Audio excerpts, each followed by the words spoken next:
7 reasons to play the Dragoon has high jumped right to being my next video, and why exactly is that?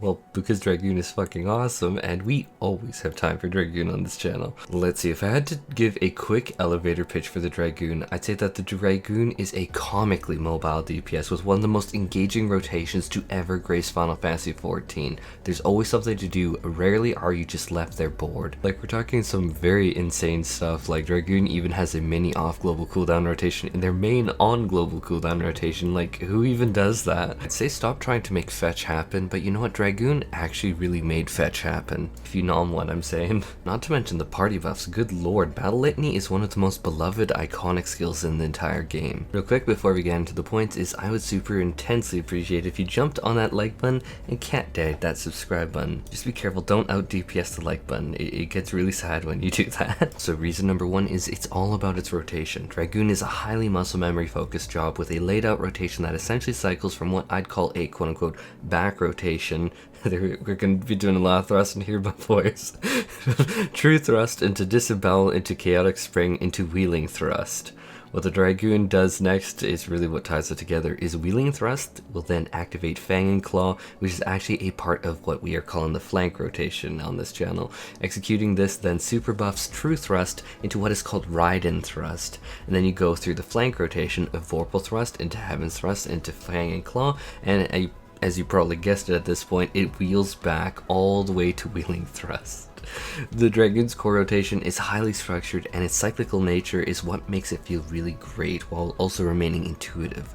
Give enough time with Dragoon, this will almost certainly set into muscle memory. And you know what? I know a lot of people that is super appealing to. Reason number 2 is that the Dragoon has a ton of off-global cooldown effects, and I really do mean a ton. You have a bunch of jump abilities that add such a wild level of flavor to the Dragoon that's just such a nice nod to the job's lore. You have guaranteed critical hit buffs through Life Surge, self buffs through Lance Charge, and so many more. What I'm going to extend reason 2 into is that the Dragoon kicks off GCDs to the absolute next level, and why I say why you might find the Dragoon very rarely idle and bored. No other job really does it to this level. First up is the high jump combo. You can cast high jump, which then turns into the ability Mirage Dive. Essentially that is an off GCD combo, which is really unique in this game for sure, to run in parallel with the on GCD rotation. That is basically unheard of outside of the Dragoon. You could argue that the Reaper has some level of it, but again, not to like this level. Excuse me as I continue this train of thought in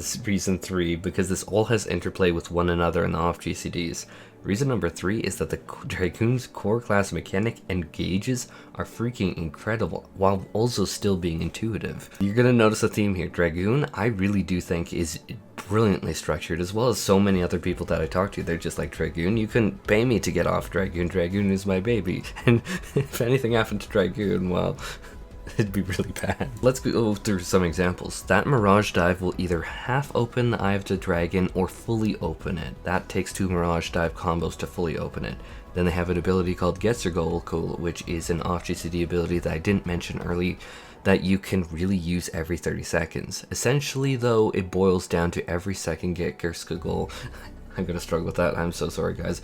But every second Goal becomes super buffed, and that actually becomes the entry point for you becoming the Final Fantasy XIV equivalent of Super Saiyan for a good period of time. The Cool ability becomes an Astrond, which thank god I can say better, which is a heavy hitting AoE that can be slammed down over and over again. You also gain access to another mobility jump ability to jump to like a target. Like you actually can use it for mobility called Stardiver, which when it comes to abilities that are gorgeous, highly damaging, beautiful, perfect, a model, you could walk out into the runway in a diaper and they'd be like, oh, Stardiver, your smile is beautiful. Stardiver is such a rewarding ability to hit. I absolutely love using it. And all of this is all packed into the off GCD. Like, that's what I'm trying to get at from before, guys, is that is a level of interplay and really using the off-GCD system in Final Fantasy XIV to its best and brightest. It is genuinely incredible. Now here I'm going to add that the on GCD that you can build up a similar idea called Worm and Thrust, where every time you execute Ride and Thrust, you'll build up every second, ride and thrust that you cast, a massive spender that you can then execute called Whirlwind Thrust. It's absolutely gorgeous and it hits like a truck. And you're getting a reward, getting that reward for that on GCD being executed correctly. Oh boy, it actually feels really good. Reason number 6 is that you bring a ton of buffs as the Dragoon, which will absolutely make you a party favorite, which Battle Litany is incredibly iconic. It is as incredible as Ninja's old trick attack, but usually was in reference to the 120 or 2-minute raid buff window that we largely have seen all of the classes be moved into nowadays, rather than what used to be super iconic, which was the Ninja at 60-second intervals. Basically, this was just a 2-minute interval iconic thing. Like I was kind of getting at earlier, is lots of buff things have changed in Endwalker, but my main point is that Battle Litany is an easily recognizable, iconic, and very, very desired skill tap in a group. That's not even mentioning Dragon Sight, which also was super buffed this expansion, or rather I should honestly say quality of life super buffed, because you no longer need to worry about range and the tether breaking, which is actually fucking revolutionary. I cannot emphasize how annoying that damn tether was, but people really love being buffed with the tether too. At risk of maybe even making it sound bad, but it's actually a really good thing, it kind of turns you into a mini dancer for a little bit, which, yeah, my point is that you're gonna definitely make friends on Dragoon. Reason number 6 is that the kit in relation to the lore of the Dragoon is just so spot on. Like, I'm not gonna make a lore video, but holy crap, you literally had it is impossible to deny that the Dragoon's actual kit is just iconic and tied to the lore to a fantastic level. You have the jumps, you have the dragon mechanics, you have the life of the dragon, the blood of the dragon, the Nastron, you have the Stardiver. Yeah, I'm not going to make this a lore video, but this is absolutely one of the most spot on lore heavy classes ever. You could even argue, oh, that's really relevant to even the Heavensward expansion. I'd agree with that, but enough of the lore. I'm not going to bore people, but it's so spot on. Now, reason number 7 is that the Dragoon does have a very, very high skill ceiling. Without diving into a full 30-minute dialogue about it, the Dragoon has many different moving parts to their rotation. Their baseline rotation, their off GCD rotation, builders, spenders, off GCDs that they need to get off in proper order and everything, and sometimes save for mobility, such as if a mechanic happens and you need to use elusive jump to jump away, which is the backflip ability of the Dragoon. But the question is, do you have a charge of Spine Shatter Dive to get back into range, or maybe you're gonna go and use Stardiver at that point? You have lots of different options at that point actually with the Dragoon, which is beautiful.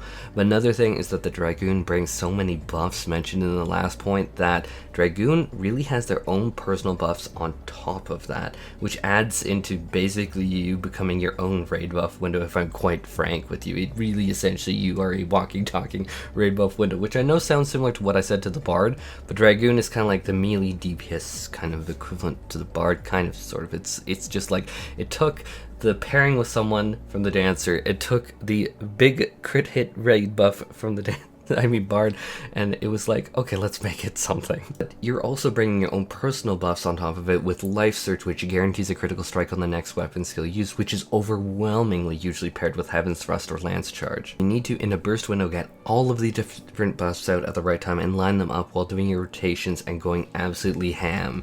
Remember, all of these buffs stack multiplicatively, and in the raid buff window, you have incredible synergy with everyone else's buffs, like Astral Divination, Card Stack, Dancer's Technical Step, Ninja's Trick Attack, or rather I should probably say Mug these days, because Trick Attack is no longer a thing really for raid buffs. Unless you're the Ninja, of course, then you really care. My point is, that aside, is this lends the Dragoon to having a pretty solid skill ceiling. There is room to grow and learn, and to me, personally, that's a huge perk. And yeah, that's going to be point 7 for why Dragoon is awesome and you should try it. And genuinely, it is literally one of my favorite DPS jobs in the game. It is such an iconic, beautiful, well-made job. The lore is on point, the rotation is incredible, mobility is amazing, the utility is glorious. What is not to love about the Dragoon? There's always time for Dragoon.